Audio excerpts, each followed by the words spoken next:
खांडवा गांव में 7 बजने को थे और हर शाम की तरह आज भी चारों ओर घंटे की आवाज गूंज रही थी। 7 बजने वाले हैं, अपने अपने घरों की तरफ बढ़ते रहें। 7 बजने वाले हैं, अपने अपने घरों की तरफ बढ़ते रहें। हेलो जी राणा सा। बोला 7 बजने वाले हैं, सब लोग घर गए या नहीं? जी राणा सा, लगभग सब चले ही गए। लगभग? तू जानता है ना 7 बजे के बाद क्या होता है? फौरन घर भेज सबको। जी आप चिंता मत कीजिए, 7 बजने से पहले मैं सभी को घर भेज दूंगा। ठीक है, तू भी जल्द घर चले जा। जी राणा सा, कल मिलते हैं। देव। हाँ पापा। 7 बजने वाले हैं, जाओ जाके सारे खिड़की दरवाजे बंद कर दो। हाँ पापा। 7 बजने वाला है, अपने अपने घरों की तरफ बढ़ते रहो। ये चढ़ो रे सब, दुकान बंद हो गई अब। अरे काकी चाय तो पिला दे। रे बावड़े, घंटी की आवाज ना सुनी के तेने?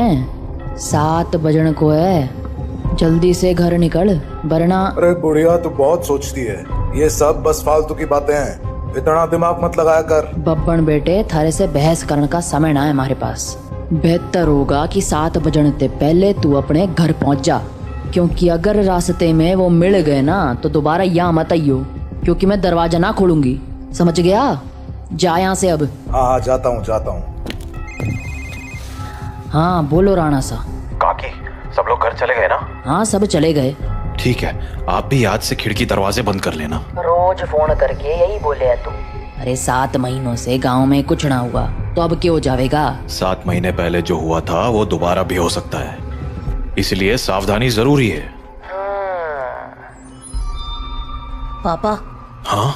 सारे खिड़की दरवाजे लगा दिए। और पर्दे लगाए? पर्दे क्यों? खिड़कियां लगा तो दी हैं, और वैसे भी वो लोग तो तभी अंदर आ सकते हैं ना जब उन्हें अंदर बुलाया जाए, तो फिर। देव, होश में हो? ये क्या बोल रहे हो? अरे हम पर्दे उनसे छिपने के लिए थोड़ी लगाते हैं, बल्कि इसलिए लगाते हैं ताकि हम उन्हें ना देख सके, उनसे बात ना कर सके और उनके बहकावे में ना आ सके। ऐसी गलती बहुत से लोगों ने की थी, उनके साथ क्या हुआ ये पूरा गांव जानता है, इसीलिए अच्छा होगा कि हम वो गलतियां ना दोहराएं। पापा, क्या मम्मी के साथ भी ऐसा ही कुछ हुआ था? क्या वो भी? 7 बज गए, जाओ जल्दी से जाके पर्दे लगा दो, वो लोग अब आते ही होंगे। हाँ। तो राणा सा की बात मानकर देव खिड़कियों पर पर्दे लगाने के लिए चला गया, पर अभी वो पर्दे लगा ही रहा था कि उसने ऐसा कुछ देखा जिससे उसके होश उड़ गए। देव बेटा। मम्मी, आप? हाँ बेटा, मैं ही हूँ। पर आप यहाँ कैसे? तुमसे मिलने आई हूँ बेटा। हाँ, पर आप तो मर गए थे ना? नहीं तो, देखो मुझे, मैं तो जिंदा हूँ। लेकिन पापा ने तो बोला आप मर चुके हो। फिर? तुम्हारे पापा झूठ बोल रहे हैं बेटा। मतलब आप मरे नहीं हो? नहीं, मैं तो बस रास्ता भटक गई थी, आज बहुत मुश्किल से तुम्हारे पास आ पाई हूँ, बस तुमसे मिलने। हाँ? सच्ची? हाँ बेटा, हाँ। अब चलो मुझे अंदर आने दो, 7 बज गए हैं, वो लोग आते ही होंगे। हाँ, मैं पापा को बोलता हूँ। नहीं, पापा को क्यों बुला रहे हो? वो मुझे देख तो पाएंगे नहीं, और जब तक मैं उन्हें समझाऊंगी तब तक तो बहुत देर हो जाएगी, इसलिए तुम ही जल्दी से दरवाजा खोल दो, जाओ। पर पापा ने 7 बजे के बाद दरवाजा खोलने से मना किया है। बेटा, मेरे पास ज्यादा वक्त नहीं है, मैं ज्यादा देर तक बाहर नहीं रह सकती। तुमने दरवाजा नहीं खोला तो? नहीं, मैं खोलता हूँ। थैंक यू बेटा। तो देव अपने घर के दरवाजे पर पहुंचा और दरवाजा खोल दिया, और जब सामने कोई नहीं देखा तो उसने अपनी मम्मी को आवाजें लगानी शुरू की। मम्मी, अरे मम्मी कहाँ गई? मम्मी कहाँ हो? जल्दी आओ ना। देव! पापा, तुमने दरवाजा क्यों खोला है? देव बेटा। मम्मी। को अपनी ओर आते देख ही रहा था कि तभी राणा सा ने एकदम से लाइट्स बंद कर दी और लाइट के अचानक बंद होते ही देव पीछे पलटा तो उसके सामने अंधेरे में राणा सा खड़े थे जो देव को चुप रहने का इशारा कर रहे थे। देव बेटा,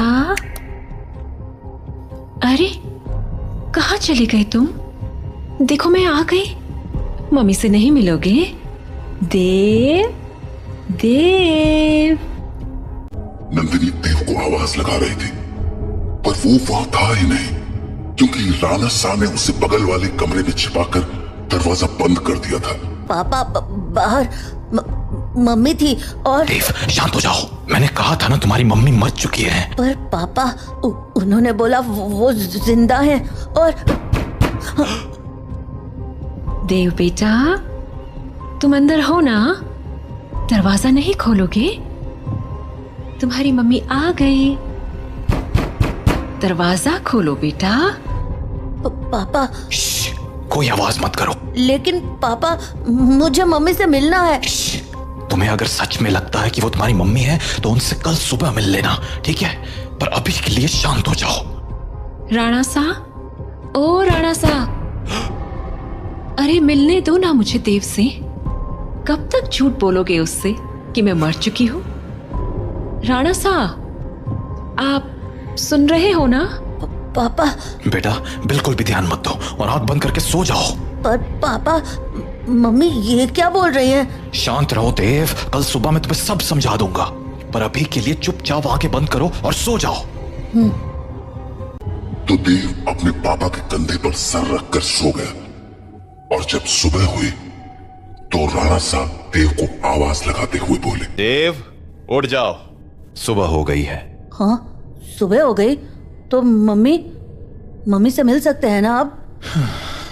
आओ मेरे साथ, तुम्हें तुम्हारी मम्मी से मिलाता हूँ। लेकिन जैसे ही दोनों कमरे के बाहर आए वहां कोई नहीं था। हाँ? मम्मी कहाँ गई? मैंने कहा था ना कि वो तुम्हारी मम्मी नहीं थी। पापा वो मम्मी जैसे ही बात कर रही थी।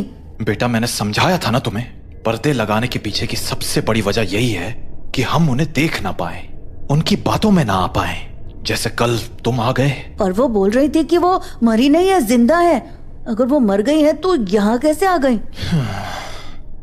एक काम करो, मेरे साथ आओ। हाँ? कहाँ पापा? बस चलो मेरे साथ, तुम्हें कुछ दिखाना है। तो उसके बाद वो दोनों गांव के लगभग बाहर चले आए और वहां पहुंचते ही देव बोला, पापा हम लोग यहाँ क्यों चले आए? बताता हूँ, पर पहले आस पास देखकर ये बताओ कि यहाँ क्या दिख रहा है तुम्हें? यहाँ तो कुछ भी नहीं है। आसपास बहुत सारे पेड़ हैं, सामने गांव से बाहर जाने का रास्ता है और पास में बब्बन भैया का घर है। तुम्हें कहीं पर कोई बस दिख रही है क्या? हाँ, वो उस तरफ एक पुरानी सी बस है। क्यों? बेटा ये वही जगह है जहां तुम्हारी मम्मी की मौत हुई थी। हाँ, उस दिन हमें शहर से लौटने में देरी हो गई थी और गांव पहुंचते पहुंचते सुबह के 4 बज गए। सूरज निकलने में थोड़ा वक्त था तो गांव के सभी घरों की खिड़की दरवाजे बंद ही थे, इसीलिए सुबह होने तक हमारे पास झाड़ियों में छिपे रहने के अलावा कोई चारा नहीं था। हम लोग एक झाड़ के पीछे छिपे ही थे कि मैंने तुम्हारी मम्मी की एक आवाज सुनी। नंदिनी, क्या हुआ? राणा सा, उन्होंने हमें देख लिया है, हमें कहीं और जाना पड़ेगा। हाँ, पर कहाँ? आसपास कोई घर है? घर तो है, पर मुझे नहीं लगता कि अभी कोई दरवाजा खोलेगा। तो अब क्या करें? वहाँ एक पुरानी सी बस है, हम उसमें जाकर छिप सकते हैं। हाँ ठीक है, चलो। तो हम दोनों फटाफट उस बस के पास पहुंच गए, पर फिर क्या हुआ? मैं तो बस के अंदर चला गया, पर तुम्हारी मम्मी मेरे पीछे नहीं आ पाई क्योंकि वो बाहर खड़े होकर किसी से बात करने लगी। क्या हुआ बेटा, क्यों रो रहे हो? आंटी, मुझे बहुत डर लग रहा है। मैं बाहर छूट गई हूँ, मेरा घर बहुत दूर है।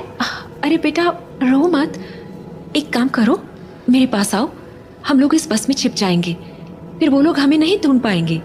सच में आंटी, कोई नहीं ढूंढ पाएगा?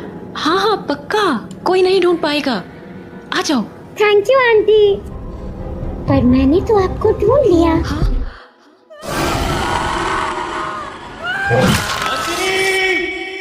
मैं नंदिनी को बचाने के लिए बस के बाहर जाने लगा, पर तब तक बहुत देर हो चुकी थी।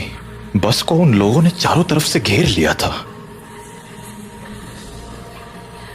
हेलो अंकल, बाहर आओ ना, खेलो हमारे साथ। और शायद मुझे देखकर हंसे जा रहे थे। उन आवाजों को सुन मैं इतना घबरा गया कि अपनी जगह से हिल भी ना पाया। पर थोड़ी देर बाद वो आवाजें आनी बंद हो गईं और गांव के लोगों की आवाज सुनाई देने लगी। मैं समझ गया था कि सुबह हो चुकी थी, तो मैं बस के बाहर निकलकर तुम्हारी मम्मी को आवाज लगाने लगा। पर वहां अब कोई नहीं था। मैं कई दिनों तक उसके लौटने का इंतजार करता रहा, पर वो नहीं लौटी। फिर जब गांव वालों ने मुझे बताया कि रात 7 बजे के बाद उन बाशिंदों के साथ नंदिनी भी शिकार पर आती है, तो मुझे इस गांव का एक गहरा राज समझ आया। क्या राज? यही कि जो लोग रात को इस गांव में आते हैं वो इसी गांव के रहने वाले थे, पर उनकी मौत के बाद वो ऐसे बन गए। मतलब कल जिसे मैंने देखा वो तुम्हारी मम्मी नहीं थी बेटा, क्योंकि मरे हुए लोग वापस नहीं आया करते। इंसान बनकर तो बिल्कुल नहीं। अपने पापा से बात करने के बाद देव के मन में बहुत सारी बातें चल रही थी और वो उन्हीं ख्यालों में खोया हुआ काकी की दुकान में बैठा हुआ था कि तभी हर तरफ से घंटे की आवाजें आना शुरू हो गई। 7 बजने वाला है, अपने अपने घरों की तरफ बढ़ते रहो। चलो चलो, घंटा बज गया, निकलो अपने अपने घरों को। अरे बुढ़िया, तू फिर शुरू हो गई। बोला था ना ये सब फालतू की बातें। अरे बावड़े, दिमाग फिर गया है क्या तारा? जानता है ना 7 बजे के बाद बाहर के हुए है कच्चा चबा जावेंगे वो बाशिंदे। अच्छा, और तुझे कैसे पता कि वो कच्चा चबा जावेंगे? क्योंकि आज तक जो भी रात को बाहर रुका है वो मारा ही गया है। अच्छा, फिर थारा राणा सा कैसे बच गया? हाँ, वो भी तो फंसा था ना रात को अपनी लुगाई के साथ। मैंने बोला ना, थारी फालतू बातें सुनने के लिए हमारे पास टेम ना है। जा निकल अब यहाँ से। हाँ हाँ, जाता हूँ। इतना कहकर बब्बन वहां से चला गया, पर बब्बन की बात ने देव का ध्यान जरूर खींच लिया था। तो वो भी अब ये सोचने लगा था कि उस रात उसकी मम्मी तो मर गई, पर पापा कैसे बच गए। वो ये सब बातें सोच ही रहा था कि तभी काकी बोली, अरे छोरे, हाँ बात ना सुनी क्या तूने हमारी? बोला ना घर निकल। जी काकी। तो देव हड़बड़ाता हुआ काकी की दुकान से बाहर निकल आया। वो घर के लिए निकलने ही वाला था कि उसके मन में एक और ख्याल आया और वो सीधा बब्बन के पीछे चल पड़ा। बब्बन भैया। क्या हो गया छोरे, कहाँ भागा चला रहा है? वो मुझे ना आपसे एक बात पूछनी है। पूछ। वो अरे जल्दी बोल, पता है ना 7 बजने को है। तू घर नहीं पहुंचा तो तारा बाप सर पीट लेगा। वो आप वहाँ काकी को बोल रहे थे ना कि एक रात मेरे पापा और मम्मी बाहर रह गए थे और मम्मी को तो उन लोगों ने मार दिया था, पर पापा किसी तरह बच गए। अरे तुम्हारे पास मारी ही बात दोहराने आया है के? जल्दी पूछना के पूछने है तने। नहीं, मैं ये बोल रहा था कि आपका भी घर उसी टूटी फूटी बस के पास है ना? हाँ तो आपने कुछ देखा था क्या? कमाल है, बाप अंधा कानून और बेटा सरलॉक। हाँ देखा था, सब देखा था। कैसे उन बाशिंदों ने थारी माँ को नोच खाया था। खाना तो वो थारे बाप को भी चाहते थे, और थारा बाप साला बस में छिपा बैठा था और वो लोग न जाने क्यों अंदर ना जा पा रहे थे। वो सारे लोग सूरज निकलने तक बस को घेरे खड़े थे। कोई बस को पीट रहा था तो कोई चीख रहा था, पर अंदर कोई ना जा पा रहा था। पर वो लोग घुस क्यों नहीं पा रहे थे? क्योंकि 7 बज गए, बातचीत का टाइम खत्म। अब चल हमारे साथ। नहीं, मैं घर जाता हूँ। रे बावले, अब घर जाने का मौका खत्म हो गया। आधे रास्ते में ही कोई ना कोई नोच खावेगा तुझे। चल हमारे साथ। तो बब्बन देव को लेकर अपने घर चला गया। वहीं राणा साहब अपने घर में परेशान हुए जा रहे थे। ये देव कहाँ रह गया? अब तक घर क्यों नहीं आया? काकी को पूछता हूँ। हेलो काकी। हाँ राणा सा, मारे को लग ही रहा था कि थारा फोन आवेगा। सब लोग जा चुके हैं और दरवाजे खिड़कियां भी लगा ली हैं मैंने, इसलिए चिंता मत। काकी देव है क्या वहाँ? हाँ देव, वो तो कब का निकल गया यहाँ से। देव घर नहीं लौटा है क्या? तुम एक काम करो सा, बाकी लोगों को फोन करके पूछ ले, क्या पता देव किसी के यहाँ रुक गया हो। ठीक है। जहाँ राणा साहब देव को हर जगह ढूंढे जा रहे थे, वही देव बब्बन के साथ उसके घर चला आया था। तो अभी वो दोनों साथ में बैठे ही थे कि देव को बाहर से एक जानी पहचानी आवाज सुनाई पड़ी। बब्बन, ओ बब्बन, देख मैं आ गई। ये तो मेरी मम्मी की आवाज है। सही पहचाना छोड़े, तारी मम्मी ही है बाहर। अब एक काम कर, यहीं रुक और यहाँ से तमाशा देख। तो बब्बन खिड़की के पास गया और पर्दे हटा दिए। हाँ छोरी, बुला रही थी ना मने, ले देख मैं आ गया।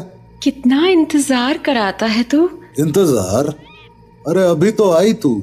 मैं तो रोज ही आती हूँ, तू मुझसे कभी मिलता ही नहीं। अरे थारे से तो रोज बात करूँ हूँ मैं। हाँ, पर मिलने का मतलब बस बात करना थोड़ी होता है, करीब भी तो आना होता है ना। अच्छा, मारे करीब आना साता ने। और नहीं तो क्या, खोल ना दरवाजा।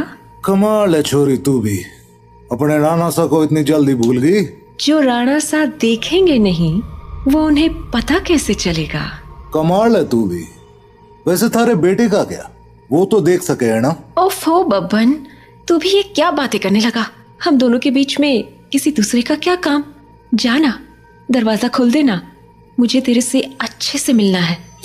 अच्छा चल ठीक है, खोल ही देता हूँ दरवाजा अब। तो बब्बन दरवाजा खोलने जा ही रहा था कि देव बोला, बब्बन भैया दरवाजा मत खोलना, वो मेरी मम्मी नहीं है। अरे यो बात तो मने भी पता है, यो थारी माँ तो अब बिल्कुल ना रही। अरे बब्बन भैया मैं सच कह रहा हूँ, वो इंसान नहीं है। वो इंसान है या नहीं, ये तुझे अभी पता चल जाएगा, तू बस देखता जा। तो इतना कहकर बब्बन ने दरवाजा खोल दिया और सामने खड़ी नंदिनी से बोला, हाँ छोरी, मिलना था ना तने मारे से, आजा अंदर आजा। बब्बन की बात सुनकर देव की तो होश ही उड़ गए, पर तभी कुछ अजीब हुआ। उसने देखा कि उसकी मम्मी दरवाजे पर तो खड़ी थी, पर दरवाजे से अंदर नहीं आ रही थी। क्या हो गया, रुक क्यों गई, आजा अंदर। नंदिनी कुछ देर तो वैसे ही खड़ी रही, पर फिर बोले, तू बाहर क्यों नहीं आ जाता बब्बन, मैं तुमसे यहीं मिल लूंगी। अरे अभी तो अंदर बुलाने को कह रही थी, अब बाहर बुला रही। देख छोरी, आना तो तुझे ही पड़ेगा, अब सोच ले। तू भी ना बब्बन, कितना इंतजार कराएगा, आ जाना बाहर। नंदिनी के जवाबों को सुनकर देव के मन में बहुत सारे सवाल उठने लगे थे, जैसे कि उसकी मम्मी घर के अंदर क्यों नहीं आ रही थी और वो बार बार बब्बन को बाहर आने को क्यों कह रही थी। देव धीरे धीरे बब्बन के पास पहुंच गया, पर इससे पहले कि वो बब्बन से कुछ पूछता, उसे नंदिनी ने देख लिया और वो बोले, अरे बेटा देव, तुम भी यहाँ हो, आओ ना, मम्मी से नहीं मिलोगे, कल हम मिल नहीं पाए थे ना, आ जाओ आज मिलते हैं। देखो बाहर तुम्हारे साथ खेलने के लिए इतने सारे बच्चे भी हैं, हम खूब मजे करेंगे, आ जाओ बेटा। नंदिनी और उसके साथ उन बच्चों की टोली को देखकर देव को डर तो बहुत लगा, पर उसने नंदिनी की बातों पर ध्यान न देते हुए बब्बन से पूछा, बब्बन भैया दरवाजा तो खुला है और आपने मम्मी को अंदर आने को भी बोल दिया है, फिर वो अंदर क्यों नहीं आ रही हैं? और ये बच्चे भी बाहर ही खड़े हैं, क्यों? समझदार लगे तू, सही सवाल पूछना जाने हैं। हाँ मतलब यो कि जिस रात मैंने थारी माँ को मरते हुए देखा, उस रात मैं भी यही सोच रहा था कि आखिर इन बाशिंदों ने थारे बाप को क्यों नहीं मारा, वो बस के अंदर क्यों ना गए। तो अगली सुबह मैं बस के अंदर गया, ये देखने कि आखिर वहां ऐसा था क्या जिसने उन बाशिंदों को रोक दिया था। पहले तो मुझे कुछ समझ नहीं आया, पर फिर मुझे जवाब मिल गया। क्या जवाब? वो देख। हाँ यो है रुद्राक्ष की माला। यही वो चीज थी जिसने थारे बाप की जान बचाई थी। बस के अंदर यही लटकी हुई थी। मने इसके पीछे की वजह तो ना मालूम है, पर इतना जरूर पता है कि इस रुद्राक्ष की माला को दरवाजे पे टांग दो तो ये साले चाके भी घर के अंदर नहीं घुस पाएंगे। सच में? और नहीं तो के। तो आपको पक्का पता है कि ये इसी रुद्राक्ष के कारण अंदर नहीं आते हैं? रुद्राक्ष उतार के दिखाऊं? देखेगा क्या होता है? हाँ? नहीं नहीं नहीं। छोरे, ये कोई पहली बार नहीं कराया मैंने। सारी जांच करने के बाद ही अपने दरवाजे पे टांगा है इस रुद्राक्ष को। समझ गया? ये ले, थारे बाप ने फोन मिला दिया। हेलो, हाँ राणा सा। हाँ हाँ, चिंता ना करो, थारा छोरा हमारे पास ही है और पूरी तरह सुरक्षित है। चलो, शुभ रात्रि।